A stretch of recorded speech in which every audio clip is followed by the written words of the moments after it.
निष्काम कर्म साधण्याकरिता परमपूज्य परमात्मा सेवक मंडळ वर्धमाननगर नागपूर मंडळाच्या वतीने आणि बाबाच्या आदेशानुसार आज बोरी या ठिकाणी भव्य शोक संमेलन पार पडत आहे. त्या संपूर्ण कार्यक्रमामध्ये स्वयं भगवान बाबा हनुमानजी उपस्थित आहेत. या नामाचा प्रणाम. आम्हा सर्व सेवकांचे सद्गुरू महानत्यागी बाबा चोंगदेवजी उपस्थित आहेत. या नामाचा प्रणाम. आम्हा सर्व सेवकांच्या मातोश्री वाराणसी यांना सुद्धा माझा कोटी कोटी प्रणाम. आजच्या कार्यक्रमाचे अध्यक्ष, उद्घाटक, संपूर्ण मंच, समोर बसलेले सेवक, सेविका, बालगोपाल, आयोजक सगळ्यांना माझा मनापासून नमस्कार. तर बाबांनी दिलेले 4 तत्व 3 शब्द 5 नियम आणि जो काही सेवकांना अनुभवाला ह्याच विषय त्याचं सत्र सुरू आहे. आणि मी विशेष आभार मानेन आयोजकांचे की एवढा मोठा स्टेज असून यांनी मला बोलण्याची संधी दिली. कारण की आम्ही बोलतो पुष्कळ, पण आम्ही रात्री बोलतो भजनाच्या आणि नाटकाच्या माध्यमातून. तर काही हरकत नाही, हा तुमचा प्रेम आहे. या एरियामध्ये आम्ही नेहमीच येत असतो. तर मी काही मुद्द्यावर नक्की प्रकाश टाकणार आहे जे या मार्गाशी निगडीत आहे. कारण की आम्ही जेव्हा भजनाच्या कार्यक्रमाला, नाटकाच्या कार्यक्रमाला किंवा सेवक संमेलनाला जातो तर तेव्हा बऱ्याचशा सेवकांच्या समस्या असतात आणि मला वाटतं की त्या समस्या कितपत खऱ्या आणि कितपत खोट्या ते आपल्याला ठरवायचं आहे. आणि जे तरुण मुलांचे जे प्रश्न आहेत त्या तरुण मुलांच्या प्रश्नावरच मी या ठिकाणी चर्चा करणार आहे. तर विषय असा आहे की मी जेव्हा बाबाच्या मार्गामध्ये आलो तेव्हा 12वी झालेली होती माझी. तर 26/4/1996 आमचा मार्गामध्ये प्रवेश झाला. जवळपास 30 वर्ष पूर्ण होतील. तर तेव्हा अगदी तरुणपणातच माझे वय होतं. तर मार्गात येण्याचं कारण तर खूप मोठं आहे आमचं, पण तेव्हा काय सांगणार नाही.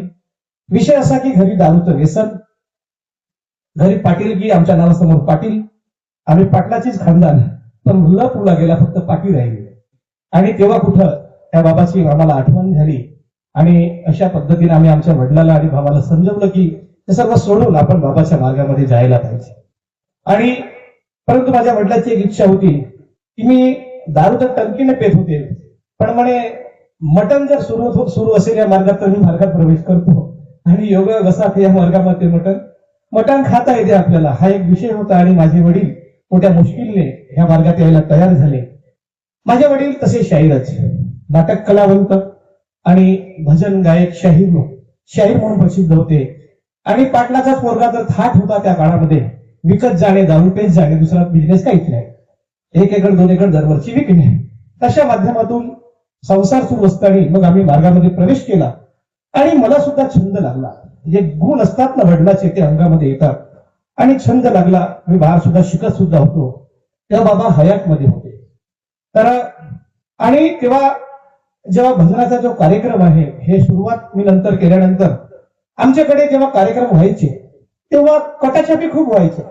म्हणजे एकेका याच्यामध्ये 2-2, 3-3 मंडळ, तो त्याला प्रश्न करायचा, तो त्याला प्रश्न करायचा. आणि याच्यामध्ये मी कुठेतरी मागे पडत होतो, कारण की मी नवीन सेवक होतो. तर मला वाटलं की आपण कुठेतरी मागे पडत आहोत. आणि तेव्हा मला एक पुस्तक या मार्गातली दिसली, तो अनुभव सागर आहे आपली. ते आपण पूर्वी 20 रुपयाची जे पुस्तक म्हणत होतो ती मला समजलं की नाही, आपण काहीतरी या मार्गाचा अभ्यास केला पाहिजे. मी विषयाकडेच येत आहे. मी हा विषय का घेतला याला कारण आहे, कारण की काही काही सेवकांच्या ज्या समस्या आहेत त्या आम्हाला ज्या मांडतात त्या विषयावर मी बोलणार आहे. आणि कालच एखादी समस्या मांडली माझ्याकडे. तर त्या पुस्तकीचा मी जेव्हा अभ्यास केला आणि मानव धर्म परिचय जेव्हा पुस्तक सुरुवातीपासून शेवटपर्यंत वाचली, मी तेव्हाच ठरवलं 1996 की 97 बाकी दुसरीकडे जर आपण लक्ष नाही दिले तरी चालेल, पण या पुस्तकी जे लिहिलं आहे आणि सत्य आहे त्या पुस्तकीच्या लिखाणानुसार जर आपण प्रत्येक सेवकांनी चाललं, मग तो सेवक असो, सेवकी नसो की सेवकाचा मुलगा असो, त्याला जीवनात कधीही काटा घडणार नाही. काटा घडणार नाही. आणि मी असं का बोलत आहे, तर तरुण जे मुलं आहेत आता ते आमच्याकडे बरेचसे लोक समस्या मांडतात की भाऊ आम्हाला यावेळेस सध्या मुली द्यायला खूप अडचणी निर्माण होत आहे. मी या एरियाचा विषय मला माहित नाही, पण आमच्या एरियातली गोष्ट मी तुम्हाला सांगत आहे की तरुण मुलांना आणि विशेषतः या पूर्वीचा जो विषय होता तो कसा होता की परमात्मा जरी सेवकाचा मुलगा म्हटला त्याला कदाचित 2 एकर जागा कमी असेल तरी त्याची नियुक्ती त्याप्रमाणे जास्त होत होती. आणि आज सेवकाचा मुलगा किंवा सेवक का म्हणत आहे की आमच्या घरी मार्ग असून सुद्धा आम्हाला कुठेतरी तुम्ही त्याचा एक वजन कमी होत आहे.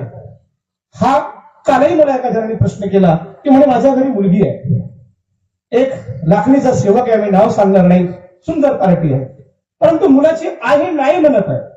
नाही म्हणे त्या मुलाला मुलगी द्यायची नाही कालच एकाने समस्या मांडली अनेकांनी आणि सांगितलं की माझ्या पत्नीला तू समजावून सांग, कारण की त्याला या मार्गाचा अभ्यास आहे, तो या मार्गाचा विरोध करायचा, पण माझ्या कनेक्शन असल्यामुळे त्याला समजावून सांगितलं साहेब तुम्ही जे सोचता या मार्गाबद्दल हा मार्ग वेगळा आहे. तर या समस्येवरच मी बोलणार आहे की लोकांचा काही आपल्याकडे बघण्याचा दृष्टिकोन का बदलला असेल, तर त्याला कारणीभूत कुठेतरी आपण आहोत हे असं मला वाटतं. मी याच विषयावर नाजूक विषयावर बोलत आहे, कारण की आम्ही दररोजचे कंटिन्यू लोक जागणारे लोक आहोत, प्रचारक आणि प्रसारक आहोत, दिवसा खूप नाही पण रात्री तुम्ही आम्हाला नेहमी बघता रात्रीच्या वेळेस. तर ह्याच समस्येवर मी बोलणार आहे. तर असे जे कोणाच्या समस्या असतील हा कार्यक्रम लाईव्ह आहे आणि असे आमच्या एरियातले काही लोक जर ऐकत असतील तर त्याने या माध्यमातून मी काही सुझाव देण्याचा प्रयत्न करीत आहे, जो मी 1996 आणि 97ला मी स्वतः आत्मसात केला. की या मार्गात जर राहायचं असेल, या मार्गात राहून जर आपलं जीवन उंचमान करायचं असेल, या मार्गाच्या दृष्टिकोनातून चालायचं असेल, जीवन जर बनवायचं असेल तर या नियमाने चालायला पाहिजे. आणि त्याच्यामध्ये मला काही मुद्दे सापडले या मार्गाचे. त्याच्यातील एक मुद्दा सापडला मला बाबांचा जन्म.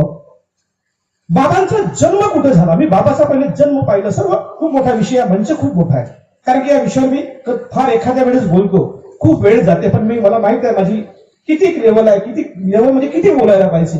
मंच खूप मोठा आहे, म्हणून मी पहिला एक मुद्दा त्या ठिकाणी मला दिसला की बाबांचा जन्म. मग अशा लोकांसाठीच ह्या गोष्टी विशेष जे मी आत्मसात केलं हे लक्षात यायला पाहिजे, जेणेकरून कोणीच आपल्याला कमजोर समजणार नाही. तर मी पहिला मुद्दा पाहिला बाबांचा जन्म. पण बाबांचा जन्म कुठे झाला? आपण म्हणतो आपण गरीब घरात जन्माला आलो, उच्च शिक्षित नाही त्याच्यामुळे आपल्याला प्रॉब्लेम निर्माण होऊन राहिलो. पण बाबांचा जन्म कुठे झाला? तर बाबांचा जन्म झाला एका गरीब कुटुंबात. आपण पुस्तके म्हणजे वाचतो, आमच्या आदरणीय मंचातील बरेचशा लोकांनी बाबांचं अगदी लाईव्ह पाहिलेल्या, सर्व प्रपंच पाहिलेल्या, त्यांच्या सर्वसोबत वावरले आहे. तर बाबांची इन्कम किती होती? हो, बाबांची दररोजची इन्कम त्या काळात 1 रुपयाची असेल, म्हणजे अगदी 100 रुपये असतील. तर 1 रुपयाच्या इन्कमीमध्ये त्यांनी आपला प्रपंच कसा चालवला असेल, आपला परमार्थ कसा केला असेल. एवढंच नाही तर आपल्या मुलांना शिक्षण कसे दिलं असेल आणि परिवार कसा सांभाळला असेल. तर महान त्यागी बाबा जुगदेवजी अगदी कमी पैशामध्ये एवढ्या गोष्टी साध्य करू शकतात. मग बाबांनी आपल्यासाठी काय कमी ठेवलं? सगळंच तर आपल्याला दिलं, मग आपण त्या गोष्टी का करू शकत नाही? आणि त्या नियम आणि त्या गोष्टीकडे जर पाहिलं, म्हणजे माझ्या म्हणण्याचा अर्थ असा आहे की कोणत्याही 18 शास्त्र 17 ते पुराण जे म्हणतो ना आपण, ते वाचण्याची गरज नाही. बाबाचा फक्त इतिहास वाचा, बाबाला आपल्या त्या डोळ्यांच्या समोर आणा, तुम्हाला समजेल की आपण काही पटीने आपण श्रीमंत आहोत, काही पटीने सुखी आहोत, आपण कोणत्या पेक्षा कमजोर नाही. आणि तेव्हाच मी ठरवलं की नाही, बाबांचा जन्म जरी गरीब घराण्यात झाला, आम्ही दारूचे व्यसन होतं, आम्ही खूप गरीब झालो, या बाबाच्या जर पावलावर पाऊल जर आपण घेऊन चाललो तर आपण सुद्धा आपली गृहस्थी वळवू शकते. हे मी स्वतः आपल्या आचरणात आणण्याचा प्रयत्न केला. नंतर विचार केला बाबांचं शिक्षण किती होतं. आपण म्हणतो आपलं शिक्षण नाही, माझा मुलगा त्यामानाने सुशिक्षित नाही, शिकला नाही, काय कारण त्याच्यामुळे कदाचित प्रॉब्लेम निर्माण होऊन राहिले. पण बाबांचं शिक्षण किती होतं? बाबांचं शिक्षण फक्त 4था वर्ग. बाबांचं शिक्षण 4था वर्ग होतं, पण बाबांनी जे साध्य केलं ते डॉक्टर लोकांनाही जमलं नाही. या ठिकाणी बसलेले शेकडो लोक आहेत, ते सांगतात आणि आमचा सुद्धा अनुभव आहे की शेवटच्या स्टेपला जेव्हा आपण असतो, डॉक्टर सांगतो की ही तुमची केस वाचणार नाही ना, घरी घेऊन जा. घरी घेऊन जा त्यावेळेस आपल्याला कुठे या मार्गाची आठवण येते. आणि जेव्हा याच मार्गातला मार्गदर्शक जेव्हा त्याला तीर्थ बनवून देतो, शब्द देतो, तेव्हा त्याच टीबी, कॅन्सर, महारोग यासारख्या अटॅक सारख्या माणसाला जीवनदान भेटते. मग आपले महान त्यागी बाबा जुगदेवजी कोणत्या डॉक्टरपेक्षा कमजोर का? नाही. मग मला सांगा, जो MD MS आहे त्याला जमू शकलं नाही, ते फक्त इयत्ता 4थ्या वर्गातल्या व्यक्तीने करून दाखवलं. आणि एकदा अशा बाबांसाठी जोरदार टाळ्या व्हायला पाहिजे असं माझं मत म्हणतं की किती आपण डॉक्टर आहोत आपण. मग याच्यावर मी अभ्यास केला की मग महान त्यागी बाबा जुगदेवजी कमी शिकले, परंतु त्यांनी ती पूर्तता केली आपल्या मुलांमध्ये. आपल्या मुलाला सायंटिस्ट बनवलं. तो जगातील आपणच म्हणतो आदराने की 7व्या नंबरचे सायंटिस्ट बाबांचा मुलगा. आणि त्यावेळेस मी ठरवलं काही कालांतराने की नाही, मी जरी खूप काही मोठं काम करत नाही, मी डेली कलेक्शन LICच काम करतो, पण माझा मुलगा सुद्धा डॉक्टर बनला पाहिजे. आणि बाबाच्या कृपेने माझा मुलगा नाहीच लागू शकला MBBS ला, पण BMS ला माझा मुलगा आहे, त्याला मी डॉक्टर बनण्याचं स्वप्न पूर्ण केलं. आणि त्याच पावलावर पाऊल टाकून आज माझा मुलगा सुद्धा डॉक्टर बनेल. म्हणजे मी ठरवलं आपल्या मनामध्ये. मी असे का बोलत आहे की आपल्या काही गोष्टी जर साध्य होत नसतील आपण करू शकतो. की माझ्या मुलाला डॉक्टर बनायचं स्वप्न पाहिलं की माझ्याही मुलाला मी डॉक्टर बनवी.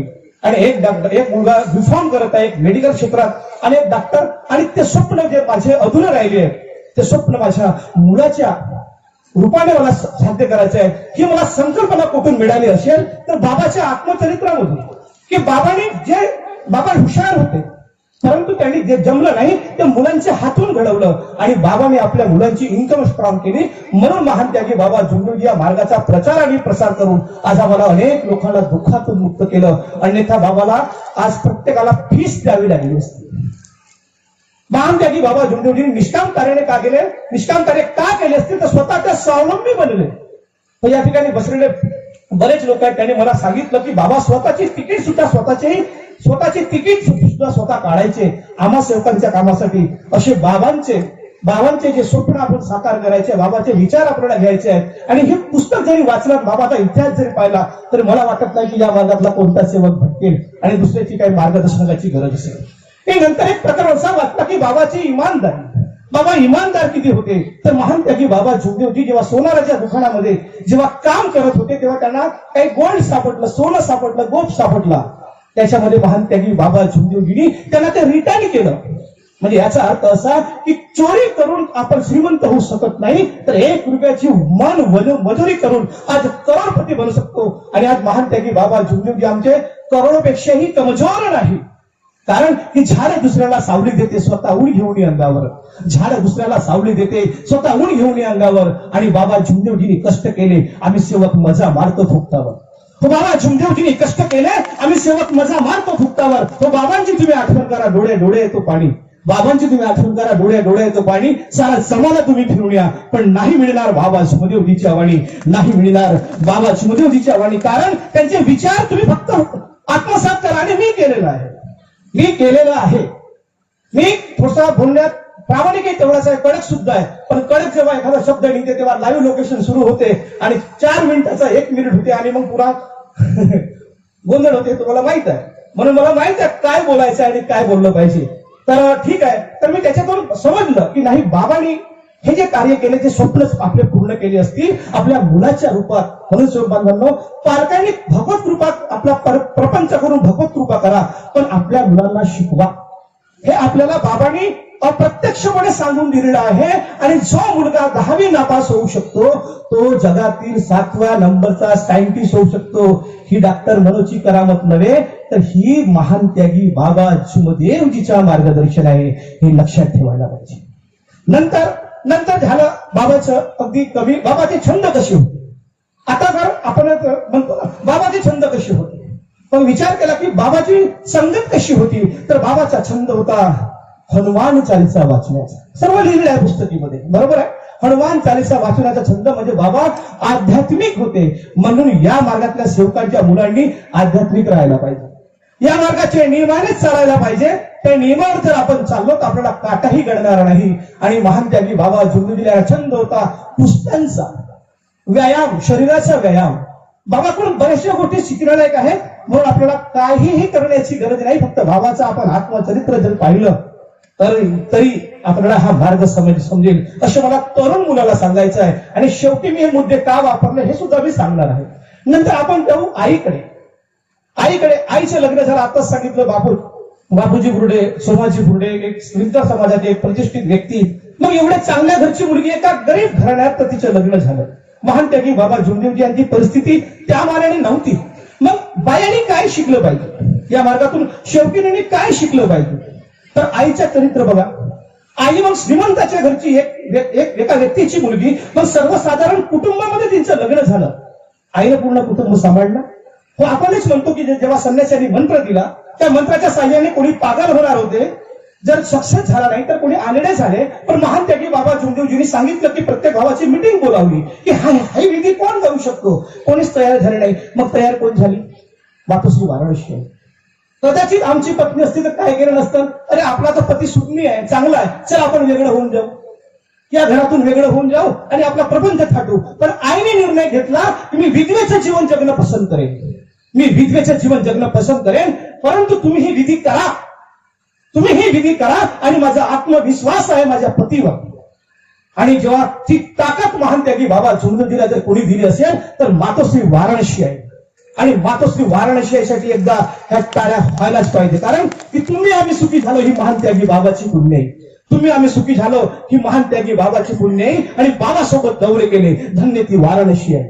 हो, बाबासोबत दौरे केले, धन्य ती वाराणसी आई. नाही घेतला कोणाकडून पैसा, नाही घेतला कोणाकडून पैसा. आई बाबाने केली निष्काम सेवा, आई बाबाने गेली निष्काम सेवा. आणि खरा भगवंत दावणी दिला. फक्त बाबांचे तत्वशब्द नियम लक्षात ठेवा, फक्त बाबांचे तत्वशब्द नियम लक्षात ठेवा. तो दिवस तुम्ही आठवा का ज्या दिवशी आईने परमिशन दिली की तुम्ही ही विधी करा, मी माझ्या मुलाचा सांभाळ करेन, मी माझ्या मुलाचा सांभाळ करेन आणि तुम्ही ही विधी करणार. आणि ज्या पत्नीची जी इच्छा शक्ती असते, जी ताकद पतीच्या मागे असते. एखादा आपला सेवक एखादा कार्य करतो, आपण म्हणतो एखादा सेवक म्हणतो की हा मला कामाला जायचं आहे, तर आमच्या सेवकीने बायला सवय असते की टोकण्याची. मी तुमच्याकडे त्या गोष्टी करत नाही, मी आमच्या एरियातल्या गोष्टी करतो. तर आमच्याकडे तर टोकण्याची सवय असते. हे तुम्ही करता का, तुम्हाला जमेल का. आणि तिथंच कुठतरी आपली चूक होते. चांगलं जर काम असेल तर आपल्या पतीचा तुम्ही आत्मविश्वास वाढवा, तो कार्य सक्षम झाल्याशिवाय राहणार नाही. आणि हे दाखवून दिलं कोणी, मातोश्री वाराणसी आईनं. आणि त्या दिवशी महान त्यागी बाबा झुंजजींनी प्रतिज्ञा घेतली की हे मी विधी करणार. त्याच दिवशी तेही सुखी झाले आणि आम्ही सुखी झालो, अन्यथा हा दिवस आम्हाला दिसला नसता. हे त्या दिवसापासून, त्या माऊलीपासून हा दिवस दिसला. आणि अशा म्हणून आपण त्या मातोश्री वाराणसी आईची या ठिकाणी स्वागत करतो, माल्यार्पण करतो. हो, एवढंच नाही तर महान त्यागी बाबा झुंजजींनी जेव्हा भगवत कृपा प्राप्त केली, तर मी तर म्हणेन की प्रत्येक कुटुंबाकडून जर 10 महान त्यागी बाबा झुंजजींनी 10 रुपये जरी तिकीट लावली असती ना, 50 रुपये, 100 रुपये, 10 रुपये, तर सगळ्यात मोठी बिल्डिंग नागपूरला महान त्यागी बाबा झुंजजी यांची लागली असती. परंतु महान त्यागी बाबा झुंजजींनी ते नाही केलं. अरे, कारण की माझा सेवक एवढा गरीब आणि दुबळा आहे, या मार्गात कोण येत होता, तर टीबी, कॅन्सर, महारोग यासारखा असाध्य रोग असलेला माणूस किंवा दारूने ग्रासलेला माणूस, जसा आमच्यासारखा. आमची शेकडो एकड गेली, आमची कितीतरी एकड गेली, म्हणून आम्ही मार्गात काही पर्याय नव्हता आमच्याकडे. आणि अशा माणसाकडे जेव्हा पैसा नसतो तेव्हा महान त्यागी बाबा झुंजजीने आम्हाला फुकटात हा मार्ग दिला. आणि म्हणून आम्ही सुखी झालो. कारण मूर्खाचे न बनावे धणी, शहाण्याचे बनावे चाकर. मूर्खाचे न बनावे धणी, शहाण्याचे बनावे चाकर. आणि संगत करा तुम्ही बाबा झुंजजीची, मिळेल तुम्हाला जन्माची भाकर, मिळेल तुम्हाला जन्माची भाकर. हे त्याच वेळेस आम्ही ते ठरवून टाकलं की नाही, या मार्गात जर असं वागलं तर खरंच ही नक्की आपल्याला याच्यापासून आपलं जीवन सुखमय होऊ शकते. आणि मी जाता जाता एवढंच म्हणेन की आपले महान त्यागी बाबा झुंजजी कोणत्याही साधू संतांपेक्षा कमजोर नाही. हो, साधू संत झाले या जगामध्ये त्यांनी खूप चांगलं केलं, पण महान त्यागी बाबा झुंजजींनी 2 गोष्टी बाकी लोकांपेक्षा एक्स्ट्रा दिल्या. आणि ती म्हणजे भगवत कृपा. अनेक साधू संत झाले, तो व्यक्ती जिवंत असेपर्यंत ती कृपा टिकून राहिली किंवा त्याच्या शब्दावर मान राहिला. परंतु जगातील परमात्मा एक असा एक मार्ग आहे की महान त्यागी बाबा झुंजजी आम्हाला 30 वर्षाअगोदर शरीराने सोडून गेले, आजही आमच्या जवळ आहेत.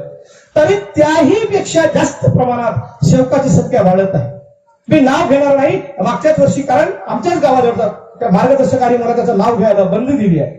आमच्याच गावाजवळचा एक व्यक्ती ज्याला एड्स झाला, एड्सची बिमारी झाली. एड्सची बिमारी झाली, करायचं काय, जीव जाणार. कुटुंबातील 2 व्यक्तीला एड्स झाला. डॉक्टरने सांगितलं पुष्कळ औषध देऊन काही तुम्हाला तुमचं काही समाधान मिळणार नाही. तेव्हा शेवटी ते मार्गदर्शकाकडे आले आणि म्हणतात, साहेब आम्हाला दोघांना एड्स आहे, मला आणि माझ्या मुलीला होते, तर कसं करायचं. मार्गदर्शकाने सांगितलं, मला ठीक आहे, कार्य दिले. आणि 1 ते 2 महिने त्याला बरं वाटलं. आणि त्याच मार्गदर्शकाने जेव्हा डॉक्टरकडे 1 ते 2 महिन्यांनी पाठवलं, 7चे 11चे 21चे कार्य झाल्यानंतर, तेव्हा डॉक्टर पहिल्यांदा बसवलं आणि काय म्हणते, हे शक्य आहे का. म्हणजे काय, हो तुला आजपर्यंत मी तुझ्यावर ट्रीटमेंट करून राहिलो, ही आताची घटना, ट्रीटमेंट करून राहिला, तुला एड्स आहे आणि आज तुझे रिपोर्ट्स निघाले. आज तुझे रिपोर्ट्स मिळेल कशी, हा मला पडलेला प्रश्न आहे. तेव्हा त्यांनी सांगितलं, तुम्ही औषध कुठली खाल्ली. म्हणजे साहेब आम्हाला असे एक डॉक्टर मिळाले आणि त्या डॉक्टर म्हणजे परमात्मा एक सेवकाचे मार्गदर्शक. आणि त्यांनी मला 7चे 11चे 21चे कार्य दिले. त्या कार्यामध्ये मला माझी एड्स सारखी बिमारी दुरुस्त झाली. हे तुम्हीच म्हणत आहात, रिपोर्ट तुमच्या हाती मिळाला. त्या डॉक्टरने लगेच हात जोडले की धन्य ते तुमचे बाबा झुंजजी, धन्य ते तुमचे बाबा हनुमानजी, धन्य ते तुमचे मार्गदर्शक. मग सेवक बांधवांनो, मला तुम्हाला प्रश्न करायचा आहे, एवढी ताकद आपल्या भाषी आहे, एवढी श्रीमंत आपल्या भाषी आहे, एवढी अवकात आम्हाला बाबाने निर्माण करून दिली, मग आम्हाला मुलगी लोक पोरगी का देत नाही. याचा अभ्यास तुम्हाला करण्याची गरज आहे. मी हा अभ्यास 30 वर्षापूर्वीच केला, 29व्या वर्षापूर्वीच केला. 29 वर्षा अगोदरच मी या गोष्टीचा अभ्यास करत आलो की मला जर या मार्गात टिकायचं असेल, माझ्या वडिलांनी मार्ग घेतला, मला जर मार्ग चालवायचा असेल तर या बाबांच्या या शिकवणीनुसार जर आपण चाललो तर जीवनात कधी आपल्याला काटा घडणार नाही असे मला वाटते. आणि म्हणून महान त्यागी बाबा जुमदेवजी या जीवन चरित्रावर आपण चर्चा करायला पाहिजे की बाबांचा मुलगा कसा शिकला, आपला मुलगा शिकला पाहिजे. बाबांची पत्नीचा म्हणजे आई वाराणसीचा स्वभाव कसा होता हा आपल्याला माहित पाहिजे. बाबांचे गुण कसे होते, बाबाला छंद कसे होते, ह्या गोष्टीचा जर आपण विचार केला, मला वाटत नाही की तुम्हाला पोथी पुराण वाचण्याची गरज पडेल, कधीही गरज पडणार नाही. कारण हो मार्ग तर पुष्कळ पाहिले पण परमात्मा एक सारखा नाही. मार्ग तर पुष्कळ पाहिले, परमात्मा एक सारखा नाही. साधू संत लय झाले पण बाबा जुमदेवजी सारखे नाही, बाबा जुमदेवजी सारखे नाही. कारण की कालपर्यंत होतो आम्ही अंधारात, कालपर्यंत आम्ही होतो अंधारात, नाही पाडून दिला कुणी प्रकाश. कालपर्यंत आम्ही होतो अंधारात, नाही पाडून दिला कुणी प्रकाश. आणि पहाटेची विनंती दिली बाबांनी, राहतो एका भगवंताचा वास, राहतो एका भगवंताचा वास. असे आपले महान त्यागी बाबा जुमदेवजी होते. आणि जोगी भाऊचं मला शेवटचे शब्द आठवत आहे की ते एकतेबद्दल बोलले, तर मी सुद्धा म्हणेन एकतेबद्दल मी सुद्धा बोलेन, एकतेमध्ये खूप ताकद आहे.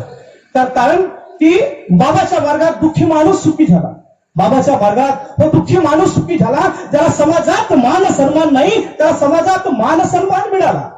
तो कोणी गावचा तंटामुक्ती अध्यक्ष तर कोणी गावचा सरपंच झाला. आताच बोलण्यात आलाय. या ठिकाणी आमचे आदरणीय धनराज भाऊ बसले, त्यांच्या मिसेस म्हणजे आमच्या वहिनी ह्या सुद्धा पंचायत समिती मेंबर होते आतापर्यंत, बरोबर. तर बाबाच्या मार्गात दुःखी माणूस सुखी झाला. ज्याला समाजात मान सन्मान नाही त्याला समाजात मान सन्मान मिळाला. तो कुणी गावचा तंटामुक्ती अध्यक्ष झाला तर कुणी गावचा सरपंच झाला. हा राजकीय स्टेज नाही आहे तरी सांगतो की जेव्हा आम्ही 3ऱ्या-4थ्या नियमाचे जेव्हा पालन केले तेव्हा नरेंद्र भोंडेकर सारखा आमदार झाला. हे लक्षात ठेवा. ही ताकद कुणामध्ये आहे तर आपल्या एकतेमध्ये आहे. ही एकता आपल्याला टिकवून ठेवायची आहे. आणि विशेष मला त्या विषयावर जास्त बोलता येणार नाही, परंतु मी तरी म्हणेन की आमचाही जो ग्रुप होता हा खूप भटकलेला होता. मी जरी पूर्वी नागपूर मंडळाच्या माझ्या घरी प्रतिमा असेल, पण 7-8 वर्षांनी जेव्हा आमचे मार्गदर्शक कुठे ट्रान्सफर झाले आणि आमचा खूप मोठा ग्रुप वाढला आणि तो ग्रुप एवढं मोठं झालं, त्याचं एवढं मोठं वटवृक्ष झालं. आणि त्या वटवृक्षाचं मागच्याच या 4 महिन्या अगोदर आम्ही तो पूर्णच वटवृक्ष त्याच्यातील कमीत कमी अर्धा झाड तर आमच्या सर्व इकडे आम्ही ट्रान्सफर केला. आम्हाला समजलं की काय असायला पाहिजे. हे गोष्ट मला पहिलेही समजली होती, परंतु काही गोष्टी अशा घडतात की बाकीच्या लोकांना समजायला वेळ लागली. आणि आज पूर्ण टीम आमची नागपूर मंडळामध्ये जाईन होऊन आमच्या प्रत्येकाचे कुटुंब आज सुखी आहे. आणि मी तुम्हाला अजून विशेष सांगतो, या 3 महिन्या अगोदर आमचे मार्गदर्शक या ठिकाणी बसलेले आहेत. त्यांना फक्त शब्द मिळालेला आहे, त्यांना फक्त शब्द मिळालेला आहे. तरी 55 ते 60 कुटुंबाचे सेवक, संचालक मंडळाने या गोष्टीकडे लक्ष द्यायला पाहिजे की फक्त शब्द दिलेला आहे तरी 55 ते 60 साध्या कार्यातले लोक त्यांच्याकडे जोडलेले आहेत. विचार करा, ज्या गावात 2 ते 3 वर्षापासून काही मार्गदर्शक आहेत आसपास, त्यांच्या अजून आमच्या एरियात कोणाची एकही सेवक घडला नाही. आणि या 3 महिन्यामध्ये आज त्यांच्याकडे 55 ते 60 सेवक जुळले. त्याचा अर्थ असा की ज्या ठिकाणी योग्य मार्गदर्शन असते त्याच ठिकाणी लोकांची जुळण्याची जी म्हणजे ओढ असते ही तिथंच असते. म्हणून या ठिकाणी मला खूप बोलायचं, मी नेहमीच बोलणार माणूस आहे, तर एक लिमिट असते बोलण्याची. मला माहिती आहे माझ्या लिमिटपेक्षा मी जास्त बोललो. म्हणून शेवटी मी हेच सांगेन की माझा जर आवाज आमच्या एरियामध्ये जात असेल, लाईव्ह प्रोग्राम सुरू आहे आणि अनेक पालकांचे प्रश्न आहेत की हा प्रॉब्लेम का येत आहे. काही सेवक म्हणतात, काही सेवकांचे मुले म्हणतात की आमचं रिजेक्शन का होते. तर त्यांना मी हेच म्हणेन की कुठंतरी आम्ही कमी पडून राहिलो. पहिले स्वतःला मजबूत बनवा, पहिले स्वतःला मजबूत बनवा. आणि आतापर्यंत तुम्ही चुकले असेल तर चर्चा बैठकीला जा, आध्यात्मिक कार्यामध्ये भाग घ्या. कारण का तरुण वर्ग विशेषतः संमेलनाला कोणत्याही कार्यक्रमात आमच्या एरियात दिसत नाही.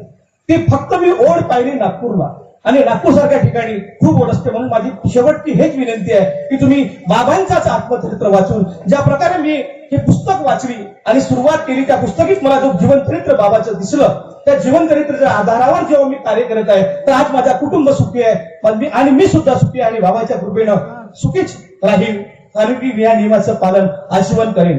तर मी तुम्हाला एवढंच बोलू इच्छितो की तुम्ही मला बोलावलं, माझा मान सन्मान केला आणि एवढ्या मोठ्या स्टेजवर मला बोलण्याची संधी दिली.